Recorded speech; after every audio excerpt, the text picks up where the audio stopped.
આપણને બહુ મસ્ત લાગે સુપરસ્ટાર વિક્રમભાઈ ઠાકોર અને તેમના ભત્રીજા રાહુલભાઈ.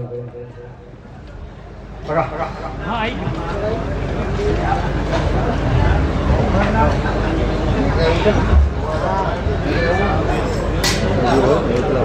વિરમસિંહ જાઓ તો સ્ટેજ ઉપર આવો ઝડપથી. વિરમસિંહ ઝાલા સન્માન માટે અને લક્ષ્મણજીનું સન્માન કરવાનું છે અમારા આવો. આપણે એમનું પણ સ્વાગત કરીએ એ આપણું ગૌરવ છે. અને લક્ષ્મણભાઈ માં જોગણી અને નાગનેશ્વરી માની આ દયા કહેવાય કે વિક્રમભાઈ ઠાકોરને એમના ઘરમાં એમના ભત્રીજાના લગ્ન હતા તો પણ નતું ગવાનું, પણ અહીંયા પ્રોગ્રામમાં આવ્યા અને માતાની દયા થઈ અને આટલું સારું ગવાણું અને આપણે બધાને આનંદ કરાયો. એટલે વિક્રમભાઈ ઠાકોર તબિયત ખરાબ છે, અવાજ બેસી ગયો તો. એક કોમેન્ટ હતી પ્રકાશભાઈ યુટ્યુબમાં ચેનલમાં કોમેન્ટ હતી કે ઘણું ખરાબ હોવા છતાં પણ અહીંયા પ્રોગ્રામમાં વિક્રમભાઈ હાજરી આપી છે એટલે કલાકાર એને કહેવાય. નહીં તો પ્રોગ્રામ કેન્સલ કરી દે કે મારું ઘણું ખરાબ છે આજે નહીં આવી શકો, પણ સુપરસ્ટાર એને કહેવાય. એટલે આપ સૌનો ખૂબ ખૂબ મજા આવી, આનંદ આવ્યો. પણ અમારા અમદાવાદ બાજુ ઠંડી જતી રહી છે, અહીંથી એવી ને એવી ઠંડી છે. એટલે ભૂકા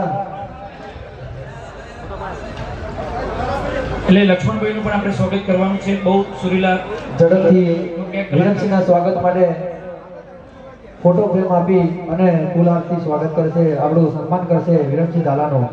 કારણ કે મુઢેઠાનો અવસર દીપાવવા માટે એમને રાત દિવસ મહેનત કરી છે. 3 દિવસ તો કરી ઉસામણીથી મળીને અત્યાર સુધી ઘણા બધા પ્રયત્નો એમણે કર્યા છે આપણા અવસરને દીપાવવા માટે. લક્ષ્મણભાઈ, તમે અને વિરમજી નવરાત્રિમાં પણ બહુ સારો સાથ સહકાર મારા મુઢેઠા ગામના લોકોને તમે આપો છો, એ બદલ પણ ખૂબ ખૂબ ધન્યવાદ. ખૂબ ખૂબ આભાર વિક્રમભાઈ. સુપરસ્ટાર હોવા છતાં પણ હું તો ઘણી જગ્યાએ જોયું છે કે અત્યારે હજુ નાના કલાકાર છે છતાંય એમને તો એટલો બધો ઘમંડ હોય, પણ આ સુપરસ્ટાર અત્યારે મેગા સ્ટાર કહેવાય એવા વિક્રમભાઈ આપણી વચ્ચે ઉપસ્થિત પણ સહેજ એમને અભિમાન જેવું આજ સુધી મેં કદી અનુભવ્યું નથી કે ક્યારેય કોઈ લોકોએ પણ નહીં અનુભવ્યું હોય એવા સુપરસ્ટાર આપણી વચ્ચે છે. આપણને ગૌરવની લાગણી છે, આપણા ગુજરાતનું ઘરેલું છે. અને વિક્રમભાઈને લાવવા માટે આપણા અભયસિંહ ભાણો અને લાલસિંહ રાઠોડે પણ ખૂબ પ્રયત્નો કર્યા છે, એમનો પણ ખૂબ ખૂબ આભાર. આજે આપણે મા જોગમાયા અને નાગેશ્વરીની પ્રાણ